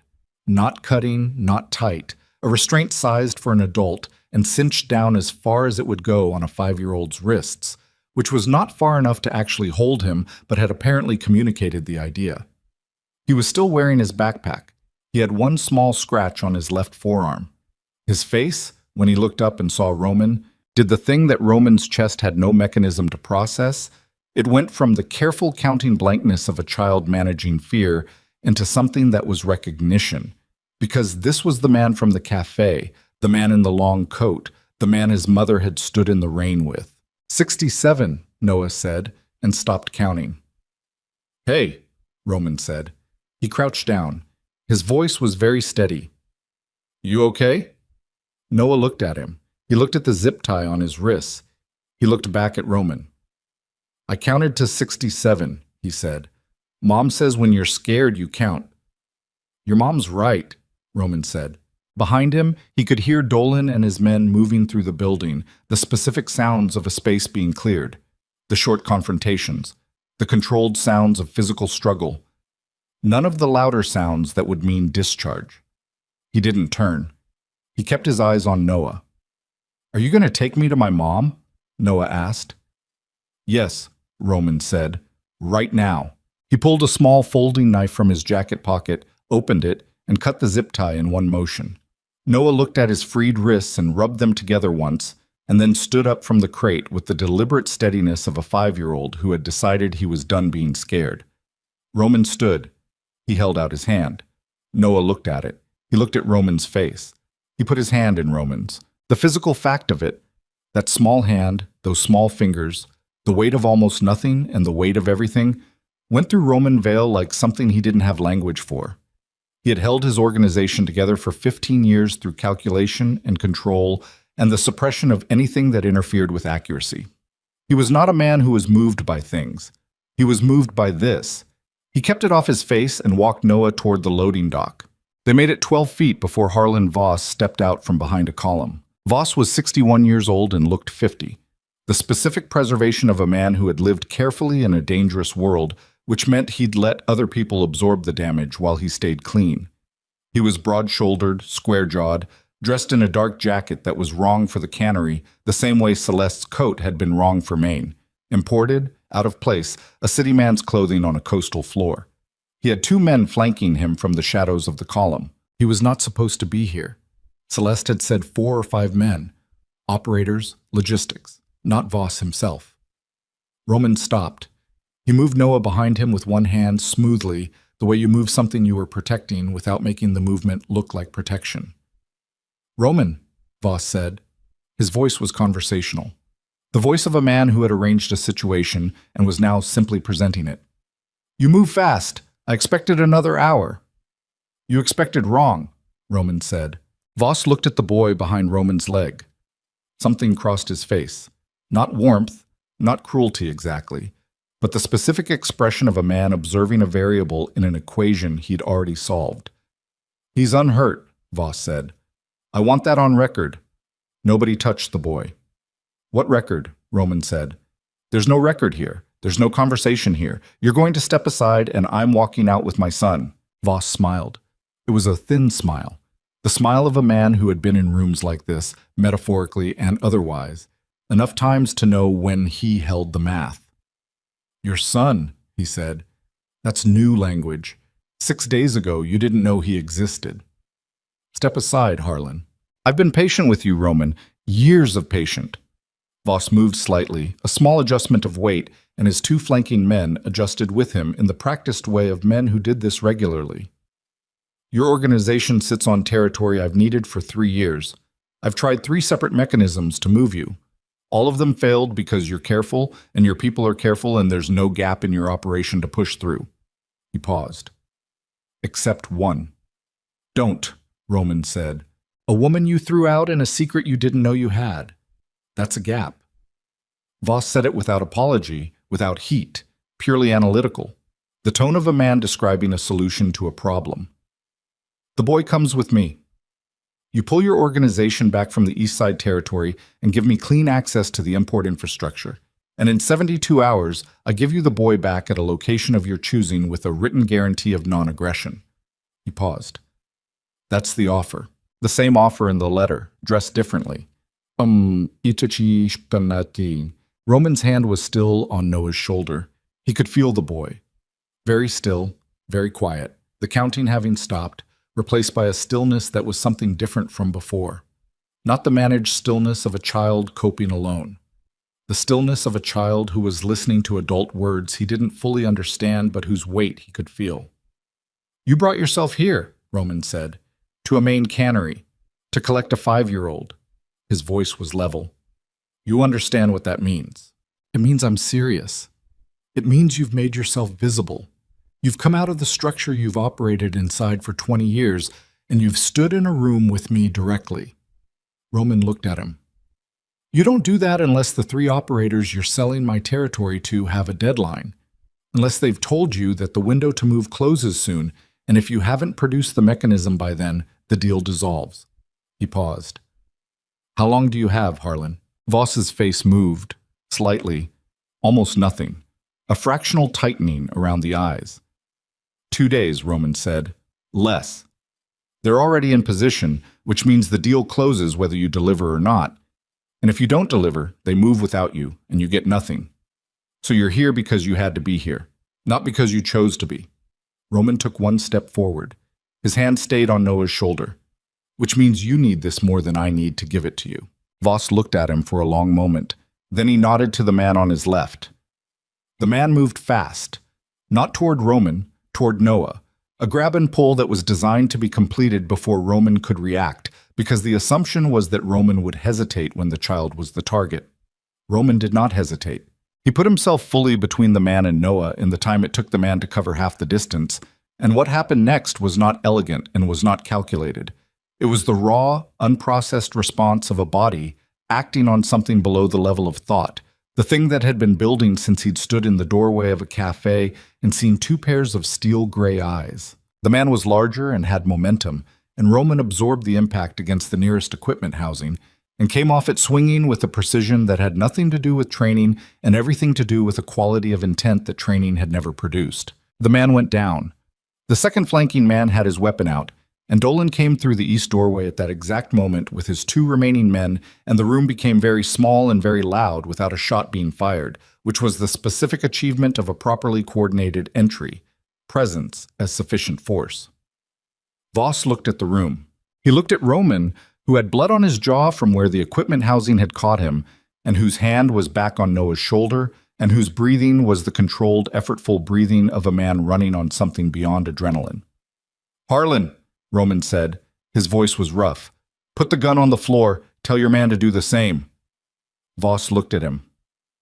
Now, something moved through Voss's expression.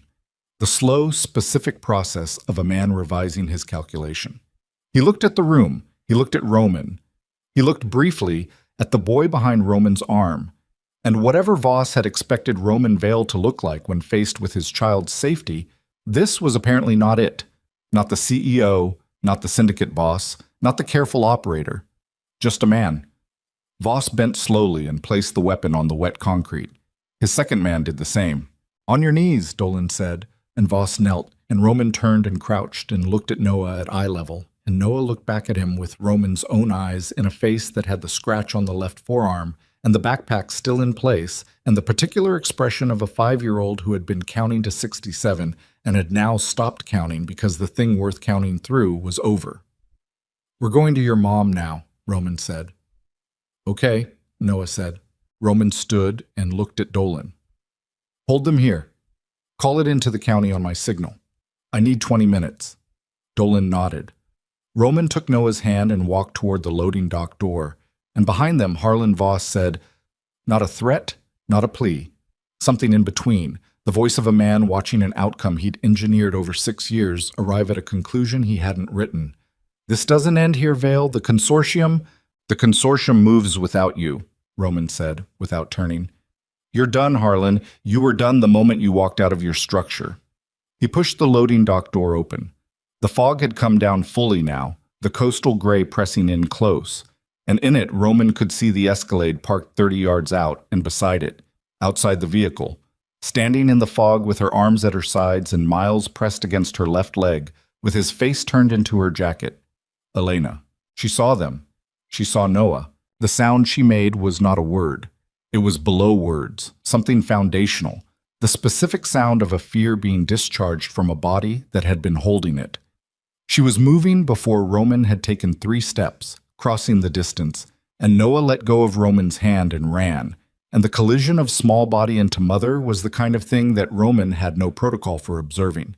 So he stopped 3 yards away and turned slightly and looked at the fog over the harbor instead, at the gray water invisible beneath it, at the abstract coastal nothing of a town that had held Elena Mercer's life for 6 years. Behind him, Miles had emerged from Elena's leg and was standing in the fog looking at Roman.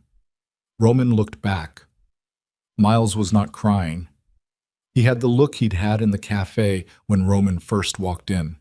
Direct, unafraid, that specific Vale family steadiness that Roman had spent a lifetime believing was his alone. "Did you get him?" Miles asked. "Yes," Roman said. Miles considered that for a moment. "Mom cried," he said. Not accusatory, reportorial. A small boy accounting for the facts. I know, Roman said. Miles looked at his brother, who was still folded into Elena's arms, and then back at Roman. Are you going to leave? He asked. The question landed with the full, unprotected weight of a 5-year-old asking the only thing that mattered to him about this particular man in this particular fog. And Roman Vale, who had built an organization on the ability to answer difficult questions without pausing, who had never in his professional life been made uncertain by a room or a person, found that he had to stop and breathe before he could answer. No, he said, I'm not leaving. Miles looked at him for another moment. Then he walked over and stood beside Roman in the fog, not holding his hand, not touching him, just standing beside him the way you stood beside someone when you decided they were where you were supposed to be. And Roman stood beside his son and watched Elena hold the other one.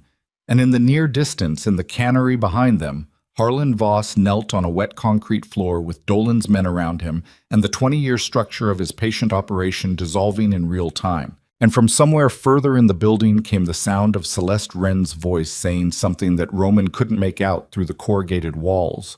Something sharp and fractured, the voice of a woman who had finally run out of positions to hold and was discovering what was underneath them. And the fog sat on the harbor, and the boats were invisible in it, and the town was the sound coming through the cannery wall was Celeste Wren running out of places to stand. Roman heard it from the fog, her voice rising, then breaking, then rising again. The specific vocal fracture of a person whose constructed composure had finally hit the limit of what construction could hold. He heard Dolan's voice in response, flat and directive, and then silence. And the silence was worse than the sound in the way that certain silences were.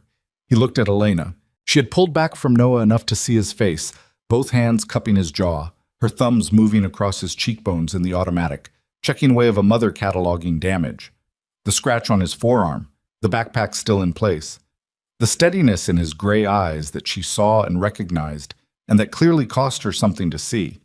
The recognition that her 5-year-old had been alone in a cold building and had managed it, had counted to 67, had not broken, and that the capacity not to break had come from somewhere she couldn't fully claim as hers. She looked up at Roman over Noah's head. He held her gaze. There was no language for what passed between them in that moment. It was not forgiveness, and it was not gratitude, and it was not the resumption of anything that had existed before. It was something more basic, the specific acknowledgement between two people who have just survived the worst version of the thing they most feared, and who are standing in the fog on the other side of it, and who do not yet know what that means, but know that it means something. We need to move the boys, Roman said. She nodded and stood, keeping one hand on Noah's shoulder, and Miles came back to her other side without being asked, and the four of them walked to the escalade through the gray fog with the harbor invisible on their left, and the cannery behind them, and Harlan Voss kneeling on wet concrete inside it. Marcus had the car running. He looked at Noah in the rearview mirror once, a single, fast assessment, and then looked at Roman, and Roman gave him the small nod that meant what it needed to mean, and Marcus pulled onto the harbor road heading north. The boys were quiet in the back seat. Miles had his forehead against the window, watching the fog slide past. Noah sat with his hands in his lap, and after approximately 2 minutes he said, to no one in particular, "The man in there had a gun." "Yes," Elena said. "He didn't use it," Noah said. "No." Noah considered that. "Because of him?" He meant Roman. He said it without looking at Roman, still looking at his hands. "Yes," Roman said. Noah nodded once, the way you nodded when information confirmed what you'd already calculated, and went back to looking at his hands. And that was the end of that conversation. They went to Elena's house. Roman had not seen it before. It was a white clapboard on a side street 2 blocks from the harbor, small and practical, with a porch that needed painting and a garden on the south side that didn't.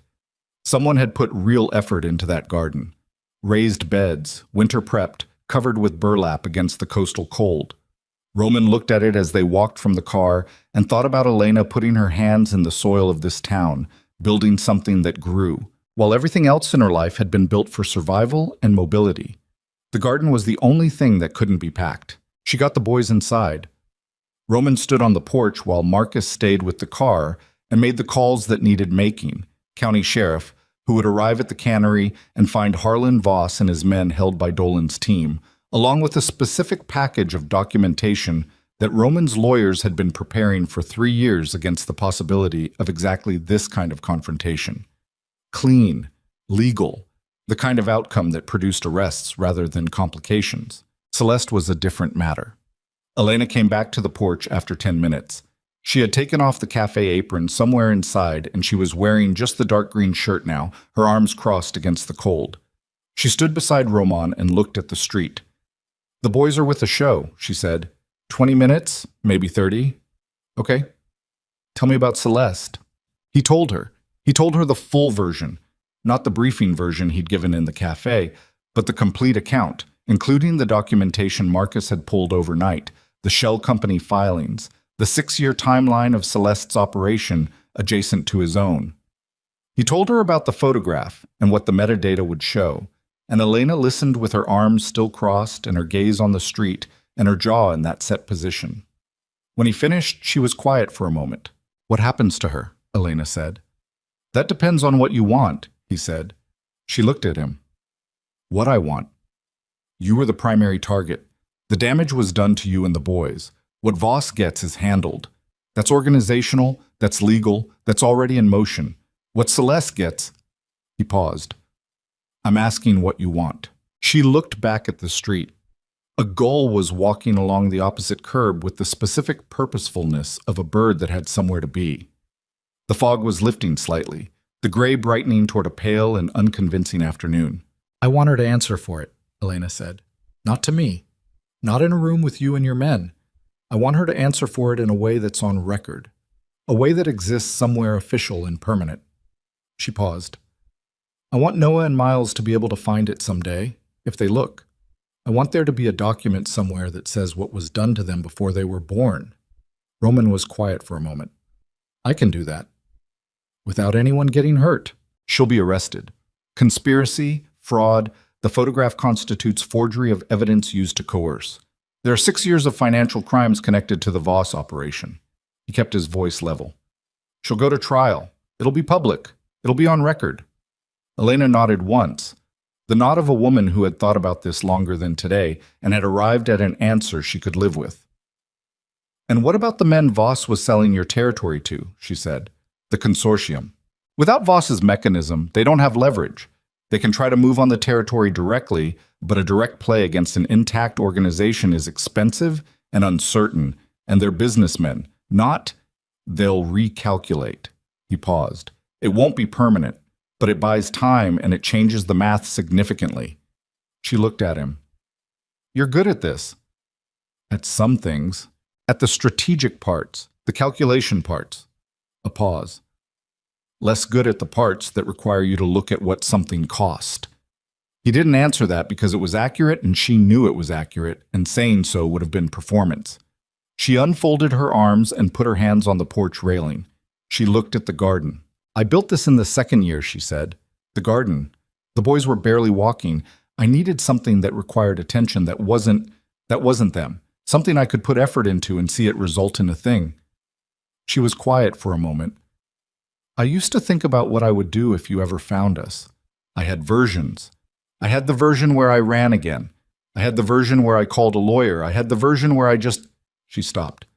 "I never had a version where I stayed." "And now?" he said. She looked at the garden for a long moment. "I don't know what now looks like," she said. "I know I'm not running. I know the cafe is mine, and this house is mine, and those boys are mine, and those things don't change regardless of what else changes." She turned and looked at him directly. "I know that you were lied to. I know that you acted on what you were given and that it was wrong information. I've been carrying the version of that night that Celeste gave me for 6 years, and it made you a monster, and you're not a monster." She paused. "You're a man who made a bad choice in a crisis and never corrected it." "No," he said. "I never corrected it. I'm telling you that I understand the difference between those two things. I'm not telling you it doesn't matter." Her voice was very steady. "It matters. 6 years matters. My sons growing up without their father matters. It's going to matter for a long time. I know that. I need you to not expect forgiveness to come fast. I'm not expecting anything fast, he said. She looked at him. He held it. Okay, she said. It was not reconciliation. It was not the closing of a distance. It was the specific word that meant, I see where we are, and I am not walking away from where we are. And we can begin from here. Roman had never received an okay that cost more or meant more, and he understood its weight exactly, and he did not diminish it by saying anything further. The front door opened behind them and Miles appeared. The show ended, Miles said. Noah wants to know if the man is staying for dinner. Elena looked at Roman. Roman looked at Miles. Am I invited? Roman asked. Miles considered this with the gravity of a 5-year-old administering an important decision. Noah says yes, he said. I say probably. Probably is good enough, Roman said. Miles went back inside. Elena turned and followed, and Roman stood on the porch for one more moment in the lifting fog, looking at the garden with its burlap covers and its raised beds, and its evidence of a woman who had decided that something in her life was going to grow, and then he went inside. Dinner was pasta because Elena cooked the way she did everything, efficiently, without ceremony, and with a quality that exceeded its apparent effort. The boys sat across from each other at a kitchen table that was too small for 4 people and managed 4 people anyway, and Noah ate with the focused intensity of a child who had been through a significant day and was recalibrating by consuming carbohydrates, and Miles asked Roman 11 questions in approximately 30 minutes, covering topics that ranged from whether Chicago had a harbor to whether Roman had ever seen a whale to what Roman's opinion was on the comparative quality of different commercial pasta sauces, which Miles had opinions about. Roman answered each question without evasion, without performance, without the specific adult condescension that children registered and did not forgive. He answered them the way you answered a person, and Miles received them the way Miles received everything, with that direct assessing attention that would become something formidable in 15 years and was already notable at 5. Noah didn't ask questions. He ate his pasta and he looked at Roman periodically with the sideways assessment of a child who had already formed a view and was checking it against ongoing data. Once, near the end of dinner, he said, "You cut the plastic thing off my wrists." "Yes," Roman said, "with a knife." "Yes." Noah looked at his pasta. "That was good," he said. The tone of it was not childlike enthusiasm. It was the specific, considered acknowledgement of a person giving credit where credit was due. Then he went back to eating. Roman did not trust himself to respond to that, so he didn't. After dinner, Elena got the boys through the bath and bedtime routine with the efficiency of 6 years of solo practice, and Roman sat in the kitchen with a cup of coffee that had gone cold and listened to the sounds of the house. Water running, small voices, Elena's voice in a register he hadn't heard before, lower and more patient than any register she'd used with him, the voice a person had for the parts of their life that weren't in contest with anything. She came back to the kitchen at 8:30. She saw the cold coffee and took the cup and poured it out and made him a new one without being asked and set it in front of him and sat down across the table. "Miles asked me if you were their dad," she said. Roman went still. "I said yes," she said. "I said yes, and he said okay." And he went to sleep. She wrapped her hands around her own cup. Noah was already asleep. "I'll tell him tomorrow." Roman looked at her. "They deserve to know today," she said. After today, making them wait felt... She stopped. It felt like another version of the same lie, keeping something from them to manage the situation. "I've done enough of that." "How did Miles take it?" Roman said. "Really?" He asked if that meant you were going to be around. She paused. "I said that was the plan." He said good, because he had more questions. The corner of her mouth moved, not quite a smile, but the precursor to one, the specific expression of a woman who had been through an extraordinary day and had found, at the very end of it, one thing that was genuinely almost funny. Roman felt something in his chest loosen that had been tight for so long he'd stopped noticing the tension. "The footage," he said. "Marcus transferred it tonight." "I know." "Do you still want to see it?" She was quiet for a moment. She looked at the table, not the Noah-type table looking, but the ordinary looking down of someone thinking through a decision. "Not tonight," she said. "Tonight I know the truth, and tonight is enough." She looked up. "Maybe in a week. When I need to see it with my own eyes, I'll tell you." "Okay," he said. They sat in the quiet kitchen and finished their coffee, and the house settled around them the way houses settled at night. The small sounds of wood and pipe and wind off the harbor finding its way through the gaps. The specific silence of two sleeping children in rooms down the hall. Roman left at 10. He said goodnight at the door, and Elena said goodnight at the door, and neither of them filled the moment with more than it needed, which was itself a kind of intimacy. The intimacy of two people who had stopped performing for each other. In the weeks that followed, Roman Vale did not return to Chicago. He sent Marcus. He conducted his organizational business by phone and encrypted channel, and the occasional video call that his operations team received with varying degrees of professionalism, because Roman Vale conducting a strategic restructuring meeting from what appeared to be a small coastal kitchen in Maine was not a thing they'd encountered before. He handled the Voss fallout from that kitchen table. The consortium, without its mechanism, recalculated exactly as Roman had said they would, and the East Side Territory held, and the legal process against Voss and Celeste Wren moved through its initial stages with the momentum of well-prepared documentation and a federal prosecutor who had been wanting a clean case against Voss for 2 years. Celeste was arrested 11 days after the cannery. She did not resist. She had been staying at a motel 8 miles south of Harwick, and she had been, according to the arresting officer's report, sitting on the edge of the bed when they came in as if she'd been waiting for some time. At her arraignment, she entered a not guilty plea through her attorney, and then 3 weeks later she changed it. Roman heard about the change from Marcus and did not communicate it to Elena immediately. He waited until they were sitting on the porch after the boys were in bed, and he told her, and she sat with it for a moment and then said quietly, "Good." Just that word. And then she went back to watching the harbor lights on the dark water. The security footage, Elena watched it on a Thursday evening in the 3rd week, on Roman's tablet at the kitchen table with a cup of tea she didn't drink. Roman sat across from her. He did not watch her watch it. He looked at the table. He listened to the 34 minutes of time-stamped footage in which Celeste Wren disassembled a relationship with the focused patience of a professional, and he listened to the specific quality of Elena's silence throughout. Not the silence of shock, because she had already known, but the silence of a person seeing with their eyes what they had reconstructed in their mind and finding that seeing it was a different category of knowing. When it finished, she set the tablet face down on the table.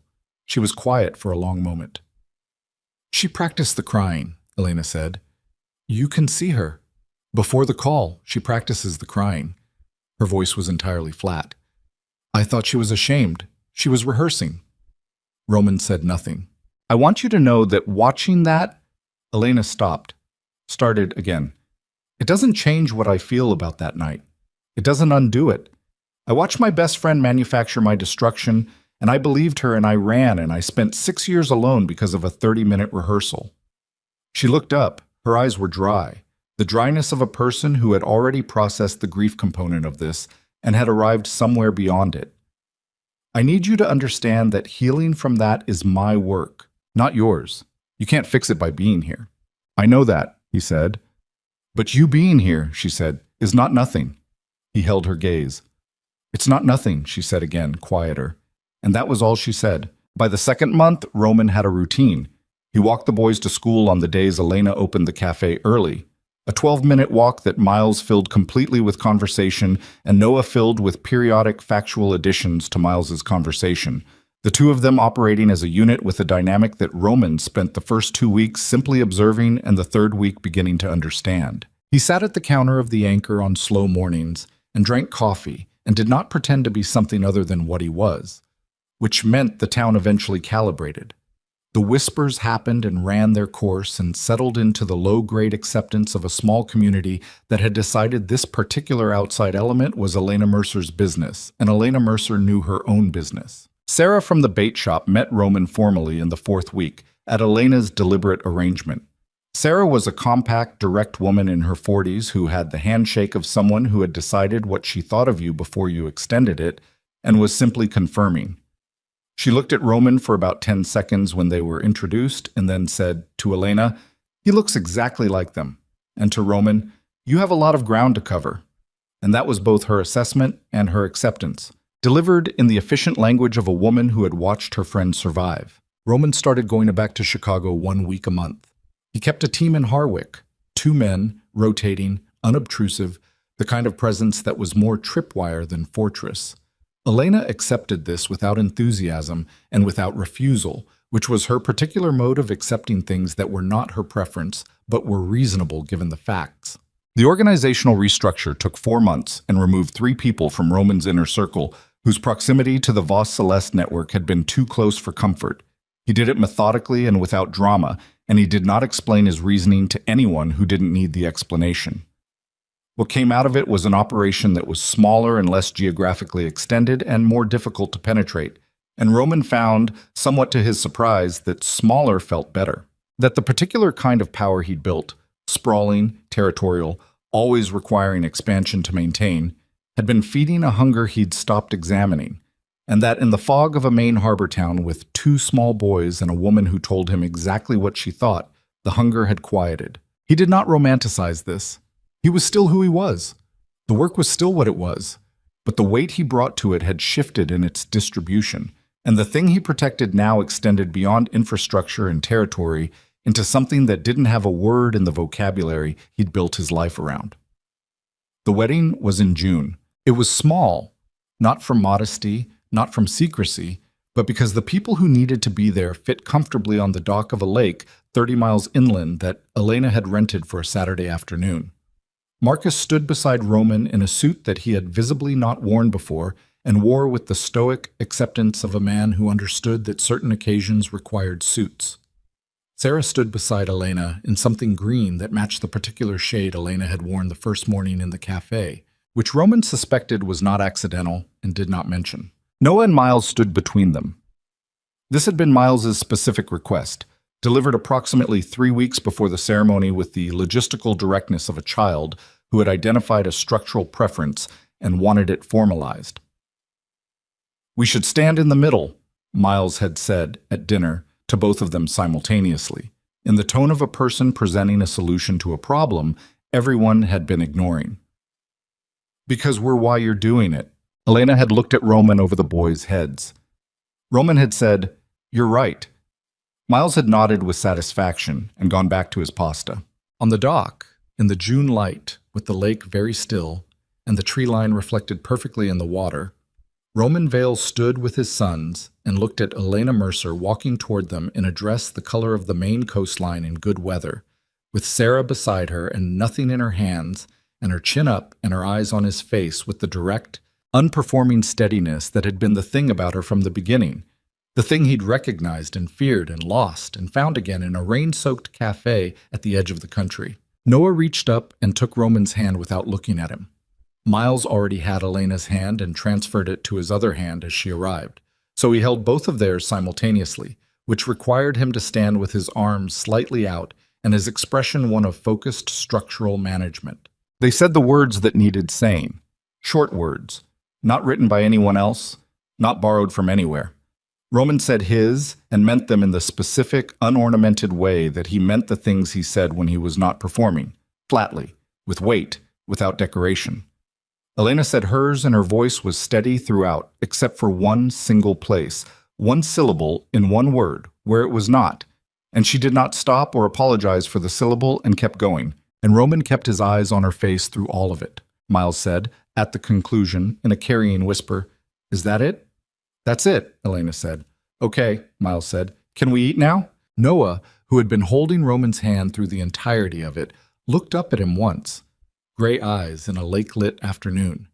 The scratch on his forearm was long healed. He had started in the last month the habit of describing things he observed with a precision that his kindergarten teacher had noted in writing, and that Elena received with the expression of a woman recognizing something genetic and knowing exactly where it came from. He looked at Roman for a moment, assessing. Then he looked at the lake. "It's not moving," Noah said. "What isn't?" "The water." He studied the surface. "When there's no wind, it looks like something solid, like you could walk on it." He paused. "You can't, but it looks like you can." Roman looked at the lake. He looked at the still surface and the reflected tree line and the sky and the water in the sky, the whole doubled, inverted world sitting just below the surface of the real one. "Yeah," he said. "It does." Noah considered this for another moment and then let go of Roman's hand and went to find Miles and the food, and Roman stood at the edge of the dock in the June light, with the water very still below him, and Elena's hand finding his without looking, her fingers settling between his fingers the way things settled when they had found the place they were meant to occupy. And behind them the small sounds of a small gathering.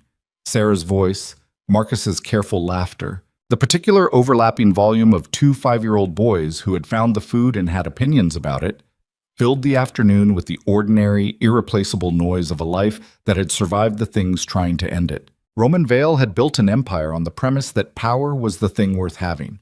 He had thrown away the most important thing he had because someone had known that about him and used it against him, and the cost of that had been 6 years and 2 children who had grown the first 5 years of their lives in a fog town without him, and a woman who had built a garden she couldn't pack because she'd needed one thing in her life that was planted instead of portable. He had not undone any of that. You did not undo things.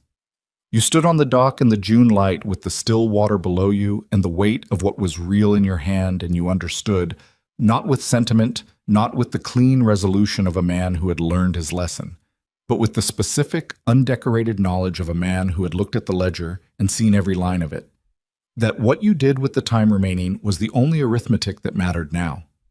The water didn't move.